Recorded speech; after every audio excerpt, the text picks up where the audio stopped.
우리나라 아동 청소년 4명 중에 1명이 비만이라고 합니다. 그런데 이 어린이 비만이 성인 비만으로 직결되는 그 비율이 80% 이상이라고 하는데요.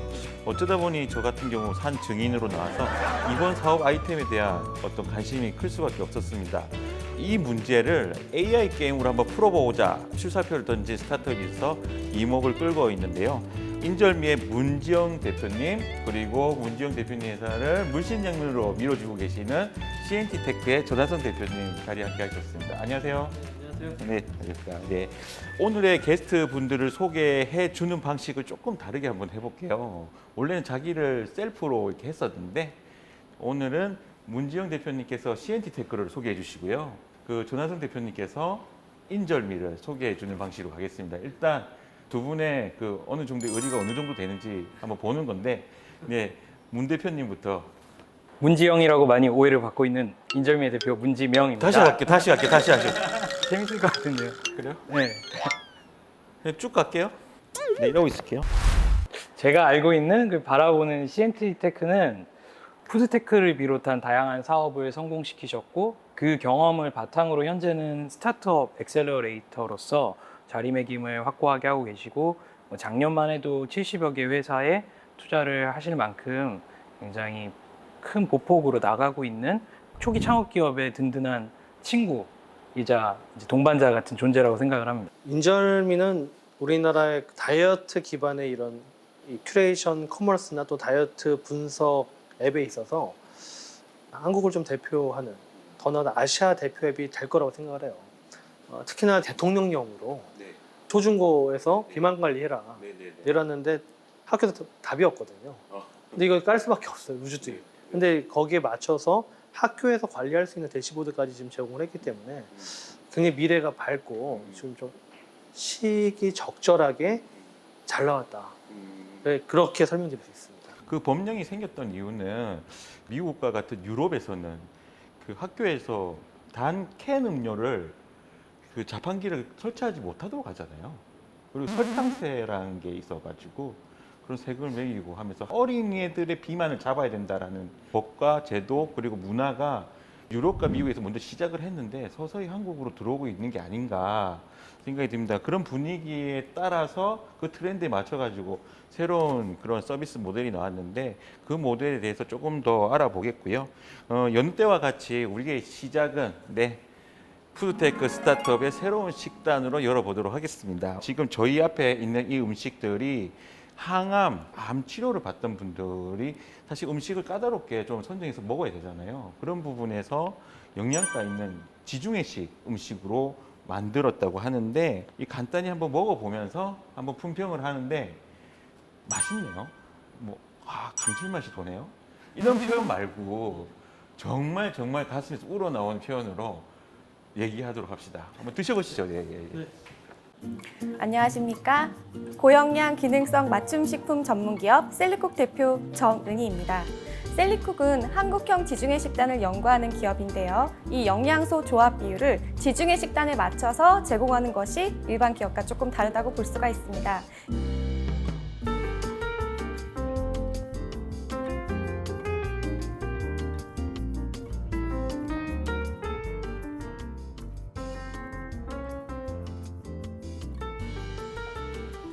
요건 약간 좀 그 절간에서 나오는 비빔밥 같은 느낌인데 이 고추장을 섞지 않은 간장 베이스 같기도 하고요. 그 건강한 맛은 좀 원래 맛이 없잖아요. 네. 떡볶이 이런 게 맛있는데 맛있어요. 어떠세요, 맛이?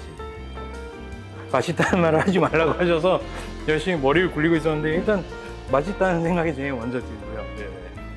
제 지중해는 안 가봤는데 지중해 가면 이런 맛이 근데 인절미 그 많은 떡 중에서 회사명이 왜 인절미입니까? 이렇게 훅 들어오는군요. 창업 멤버들이 가장 좋아하는 떡이 인절미이기도 하고요. 처음에 데이터 사업 시작할 때 저희가 생각했던 코어가 되는 데이터는 마이데이터였어요. 이제 마이데이터라는 게 뭔가 굉장히 특별한 게 아니라 개인이 생활하면서 일상적으로 패턴을 갖고 일어난 모든 이벤트, 살아 숨쉬는 거 그조차도 하나의 이벤트라고 보면 여기에 이제 데이터 기술을 접목시켜서 다른 각도에서 쳐다봤을 때 새로운 가치가 발견되는 거라고 생각을 했거든요. 그래서 그 가치라는 게 무에서 유가 창조되는 게 아니라 이미 내 안에 내재되어 있는 어떤 보물 같은 가치를 찾는 게 데이터 기술이 할 일이라고 생각을 했고, 저희는 그래서 그 보물이 jewelry in me, 내 안에 이미 내재되어 있는 가치가 보석이다라고 해서 jewel in me에서 인절미가 나오게 됐습니다. 아, 그 떡 이름이 아니네요. 주얼이 이미. 근데 사실 이제 조난성 대표님 같은 경우에는 소작의 전설 아닙니까? 내가 전설이다. 1년에 투자하는 회사만 70개가 넘는데, 그렇다면 전 대표님께 여쭤보고 싶은 거는, 아무튼 인절미 뭔가 비전을 제시하고 사업 아이템을 냈는데, 아, 요거 투자해야 되나 말아야 되나 고민하다가 아마 투자를 결심하게 된 어떤 결정적 계기가 있을 것 같은데. 우주드윗의 설계 이런 부분들은 굉장히 좋았었는데, 이걸 어떻게 이걸 활성화시키지? 이게 아이들 앱인데 부모들이 깔게 할까? 사실 저희가 그 비슷한 투자를 했었다가 생각보다 잘 안 된 경우가 있어서 계속 좀 의심의 눈으로 볼 수밖에 없었었는데, 저희를 이제 한 방에 설득시킨 거는 그 대통령령 학교에서 해라. 그러다 보니까 저희가 조사해보니까 대안이 별로 없더라고요. 이 사업을 하시게 된 계기는 뭡니까? 저희가 데이터 사업 중에서도 디지털 헬스케어라는 쪽을 바라볼 때 두 가지 포인트가 있었어요. 첫 번째가 디지털 헬스케어라고 하는데 의료 전문가가 아닌 데이터 전문가들이 어떤 방향을 봐야 될까였을 때는 이제 의료를 대체하는 것보다는 건강에 대한 관리와 예방 쪽에 포커스를 맞춰야 된다고 생각했고, 자연스럽게 건강에 대한 관리와 예방은 빠를수록 좋으니까 이제 미성년자 어린이 쪽으로 저희가 시장을 바라봤는데, 리서치를 하면서 발견한 게 저희도 처음에 되게 충격적이었거든요. 초중고생의 25.8%가 이제 과체중 이상 비만군에 속하고 있고, 국가에서는 이걸 알고 있어서 2018년에 국가 비만관리 종합대책이라는 걸 발표를 했어요. 아까 말씀 주셨던 거에서 약간 이제 부연 설명을 드리면, 어린이 때 비만이 되면 지방세포라는 게 이제 발생이 되는데요. 지방세포는 체중을 감량해도 크기가 줄어들 뿐이지 개체 수는 유지가 됩니다. 그렇기 때문에 어릴 때 지방세포가 늘어나 버리면 성인이 됐을 때 다시 지방이 돌아올 확률이 매우 높아서, 그래서 아동청소년 비만의 80%가 성인 비만으로 연결된다는 게 정부 발표에 나와 있거든요. 야, 저는 깜짝 놀란 게 앱스토어에 비만 다이어트 서비스가 499개나 있다라고 파악을 하셨더라고요. 근데 어린이용 서비스가 하나도 없어. 저희 애 같은 경우는 초등학교 2학년인데 유일하게 돈을 내고 쓰는 앱이 학교에 들어갔습니다. 띵동 알려주는 거, 그리고 학교했습니다. 띵동 알려주는 거. 그 앱의 가격이 이 정도는 난 낼 수 있어. 아깝지 않을 것 같아. 이렇게 했거든요. 그래서 만약에 그 가격이 조금이라도 비쌌다. 그럼 저는 안 했을 것 같아요. 그래서 가격 프라이스의 정책이 정말 중요할 것 같습니다. 그 부분에 대해서 뭐 혹시 뭐 계획 같은 게 있으세요? 우주드잇은 기본적으로 아이들이 생활 속에서 건강 관리를 좀 즐겁게 하는 데 목적을 두고 있기 때문에 저희는 가격 정책을 사용자로부터 받는 것은 아예 처음부터 구상을 하지 않고 있고요. 사업 구성 자체를 B2B2C 형태로 비즈니스 모델을 그렸기 때문에 사용자 측에서 저희 서비스를 이용하면서 돈을 저희한테 지불하게 되는 일은 이제 발생하지 않을 것 같아요. 더욱더 재미난 것은 그것으로 그 사업이 끝나는 게 아니라 그 건강관리 관련된 빅데이터 인프라 그걸 구축하시겠다라고 얘기를 또 하셨어요. 디지털 헬스케어라는 사업을 한다는 사람들은 굉장히 많았는데 누군지 딱히 기억나는 사람이나 현재 쓰시고 있는 서비스는 마땅히 떠오르는 게 몇 가지 없을 거예요. 디지털 헬스케어 중에 생각나는 거 딱히 없어요. 삼성 헬스, 애플 헬스 뭐 이런 단순한 기기와 관련된 거밖에 없거든요. 지속적으로 관리를 해야 효과가 나고 그로 인해서 이제 로열층이 생기는 건데 이게 비어 있다라고 판단을 했고, 특히나 어린이들 같은 경우 강제적으로 뭘 한다고 해서 되는 게 아니잖아요. 그래서 저희는 이제 펀테크라는 말을 나름 만들어 봤는데, 그 사용자층이 즐거움을 느끼는 요소를 넣은 서비스가 제공되어야 사람들이 지속적으로 이 서비스를 쓸 거다라고 생각해서 게이미피케이션을 넣어서 우주드잇을 만들었고, 이제 우주드잇 같은 경우는 초등학생들을 대상으로 게이미피케이션을 이용했다면 우주드잇의 중고생 버전은 조금 더 다른 톤 앤 매너를 준비하고 있고 또 다른 건강 요소에 대한 서비스를 준비하고 있어요. 이 서비스들을 하나로 빅데이터를 융합시키는 플랫폼을 이제 내년에 조금 빠르게 앞당겨서 론칭할 예정인데, 이 플랫폼을 위주로 저희는 B2B 매출이 많이 발생하게 될 거라고 생각하고 있습니다. 요즘에 TV 그 쇼핑을 보면 애들 키 크는 영양제라고 해서 파는데 그 영양제가 막 30만 원, 50만 원 막 그렇게 해요. 근데 그런 거를 생각했을 때 이 애플리케이션 하나 무료로 받아서 잘만 관리해도 30만 원, 50만 원 들어갈 돈 좀 세이브할 수 있겠다. 애들 상대로 뭐 성장, 비만 관련해가지고 사업을 하는 사람들이 생각보다 근거 없는 약을 장사하는 모습들이 많이 있더라고요. 온라인적으로 이 데이터 기반으로는 증명하기가 힘든 일들이고 시간이 걸리다 보니까 이제 섣불리 못 들어오는 것도 있겠죠. 왜냐하면 거짓말을 했다가는 금방 들통이 날 테니까. 그 시장을 좀 깨끗하게 만들고 싶은 게 저희 플랫폼의 궁극적인 목적이고요. 이후에 저희 플랫폼에서 파생되는 빅데이터는 이제 제약사나 건강기능식품사에 제공을 해서 정말 효과적인 약이 나올 수 있도록 돕는 것도 이제 저희의 비즈니스 모델의 하나 있습니다. 우주두잇 서비스에 대해서 조금 더 이게 어떤 점에서 좀 다른지를 좀 얘기를 해볼게요. 이 사업 모델의 장점, 고민하셨던 부분들 얘기 좀 해주시죠. 일단 첫 번째로 애들이 즐겁게 게임처럼 이제 중독성 있게 사용을 해야 진정한 건강 관리가 실현이 된다고 생각을 해서 저희가 게이미피케이션 기능을 이제 넣은 게 큰 강점인 것 같아요. 타겟 연령인 초등학생 고학년들을 대상으로 캐릭터 선발 대회를 열어서 저희 캐릭터를 뽑아냈고요. 레벨업하는 캐릭터를 키우는 게임이라고 이제 생각하고 아이들은 사용하게 되는데 이제 그렇게 프론트엔드에 달려있는 저희의 다채로운 기술들이 이제 강점이고 또 백엔드에 저희가 갖춰놓은 저희 알고리즘 그리고 데이터 셋을 구축해 놓은 게 정말 큰 자산인데요. 일단 기본적으로 아이들이 건강 미션을 하는 것들이 기술을 활용한 즐거운 이제 건강 미션들이에요. 운동, 수면, 영양 세 가지 카테고리로 구성되어 있는데 운동과 수면 미션 같은 경우는 웨어러블 디바이스를 착용하고 아이가 생활하는 데에서 얻어지는 데이터를 통해서 미션을 통과를 시키고 레벨업을 시켜주고요. 이런 과정 같은 경우는 저희가 삼성전자의 파트너 앱 프로그램에도 이제 공식으로 등재가 돼 있어요. 아무나 들어갈 수 없는 거 아닙니까 거기는?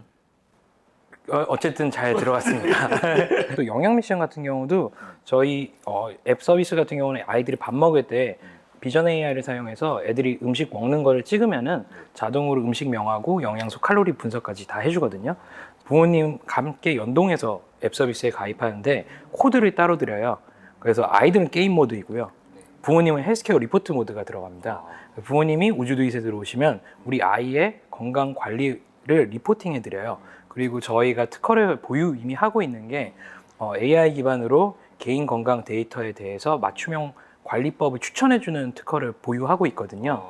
이걸 통해서 건강 관리법을 추천해드리고 또 저희 전문가 자문단의 칼럼도 연재가 돼서 좀 다채로운 서비스를 드리도록 이제 구성을 해놨고요. 백엔드 이제 구축을 한 게 이제 가장 큰 저희의 차별점 그리고 경쟁력이라고 생각을 하는데 학생들 5년 동안에 건강 검진 데이터 150만 건 가량을 저희가 취합을 했고 식약처에 또 따로 의뢰를 해서 그 연령별 운동에 대한 공식을 입수를 했고 또 국민체육진흥공단으로부터 체력 검증 데이터들을 또 받았습니다.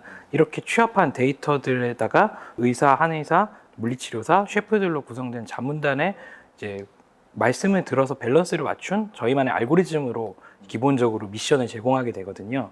계속해서 축적되는 빅데이터가 저희에게 정말 큰 무기가 될 거라고 생각을 하고 이게 가장 큰 차별점 같습니다.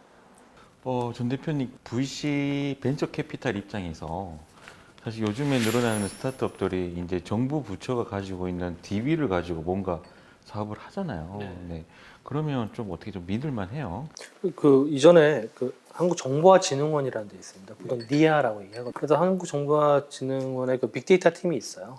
그쪽에다 의뢰하게 되면은 정부가 오픈 가능한 빅데이터를 이렇게 연결을 해줍니다. 그리고 금융권도 연결을 해줘요. 저희 스타트업들이 뭔가 빅데이터를 구한다 그러면 제일 먼저 한국정보연구원 연락해서 거기 통해서 받습니다. 또 식약처 이런 DB 뿐만 아니라 뭐 건강보험심사평가원 DB도 한국정보화진흥원 통해서 받는 사례들이 있었거든요. 그래서 신뢰성 있는 DB고 이전에는 접촉할 수가 없었는데 지금은 충분히 가능하고 최근에 그 마이데이터라는 개념이 또 나왔어요. 마이데이터가 뭐냐면은 그러니까 실제 고객의 의지에 따라서 데이터들을 이제 막 옮길 수도 있어요. 그러니까 이런 형태로 이제 좀 데이터에 대한 개념이 바뀌고 오픈이 되기 때문에 이런 우주대기 같은 인공지능 기업들은 되게 굉장히 호기를 만한 거죠. 사실 정부 부처에 DB를 쓴다고 하니까 안정성은 보장이 될 것 같다. 작년 말에 우리 이루다 사건이 있었잖아요. 카톡 대화를 100만 건인가를 그 DB로 썼는데 너 흑인 어떻게 생각해? 난 흑인이 싫어.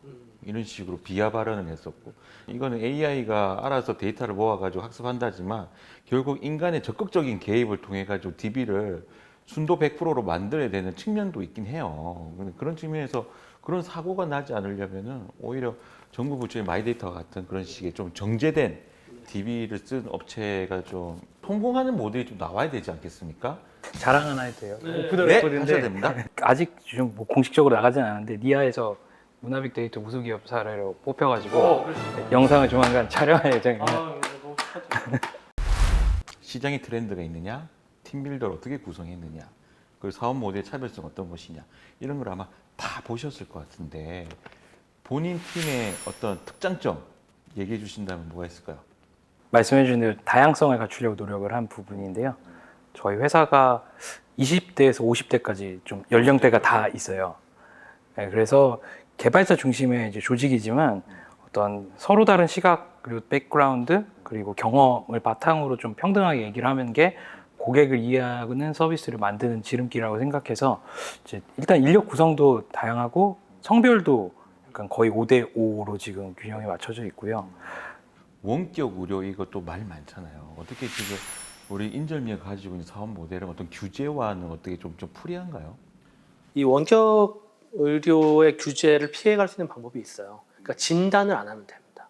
예를 들어서 우주뒤 빅데이터 분석해가지고 우주뒤 내부 서비스로 너 감기야 그러면 의료법 바로 규제 위반입니다. 위반인데 너 추우면 약간 감기 증세일 수도 있어. 뭐 이렇게 표현하잖아요. 그럼 진단이 아니에요. 아직 뭐 그런 규제가 있지만 피해 가서 충분히 서비스 가능할 거라고 봅니다. 그 저희 자문단 구성할 때 변호사가 있습니다. 그래서 의료법을 처음부터 피해가기 위한 데이터 헬스케어, 디지털 헬스케어로 구조를 계속 그려왔고 처음 말씀 주신 대로 저희는 진단의학, 그러니까 의학에 대한 대체의 성격을 지는 거는 다 도려내고 저희가 할 수 있는 처음 말씀드렸던 관리와 예방 영역 쪽으로 철저하게 포커스를 맞췄거든요. 이게 저희한테 더 안정적으로 성장해 나갈 무기가 될 거라고 생각을 하고 있고 지금도 뭐 저희가 서비스를 하나 만들거나 데이터를 활용할 때 자문 변호사의 의견을 계속해서 구하고 있고 이렇게 안전하게 진행을 하고 있습니다. 전 대표님 워낙 또 유명하시니까 물어보고 싶은 거, 올 한해 스타트업 시장은 좀 어떠셨는지, 그리고 내년도 시장은 또 어떨 것 같다, 그거 한번 말씀해 주시고 마무리할게요. 네. 올 한 해는 중요한 건 작년보다 훨씬 더 활성화됐습니다. 보통 스타트업들 투자가 활성화되는 것들을 정부가 모태펀드 출자를 얼마나 많이 해, 뭐 이런 형태로 얘기 많이 하거든요. 이미 작년에도 그 전에 대비 8배를 더 했다라는 얘기가 있었는데 올해도 계속 추경이 붙었어요. 그래서 작년보다 한 제가 볼 때는 1~2배는 더 들어온 것 같아요. 그러면은 그게 LP로 펀드들의 그 자금이 수혈이 되면서 스타트업들은 더 많은 투자 기회가 생기고 좋은 스타트업 많아져. 그래서 올해 내년 계속 성장은 할 거다라고 보고 있고요. 근데 트렌드로 보게 되면은 지금 우주디시 하고 있는 디지털 헬스케어 쪽은 당연히 계속 커나갈 것이고요. 그리고 이런 쪽 시장은 내년에도 전망이 밝을 겁니다. 저도 이제 내년도 트렌드가 뭐냐 이런 질문들을 되게 많이 받는데 다 트렌드예요. 우리나라 스타트업 생태계가 지금 안 하는 영역이 없습니다. 그러니까 제가 태어나서 이렇게 공부를 많이 본 적이 없어요. 공부를 해야지 투자를 하니까요. 네. 전망 밝습니다. 네, 유패키친 이제 어느덧 영업 종료 시간이 됐습니다. 오늘 아주 뜻깊은 얘기를 해주신 전하선 대표님, 그리고 우리나라의 어떤 그 건강 예방의학 쪽에 어떤 기여를 크게 해주실 문지영 대표님과 얘기를 나눠봤습니다. 다음에 또 뵙도록 하죠. 고맙습니다. 네, 감사합니다. 고맙습니다. 네.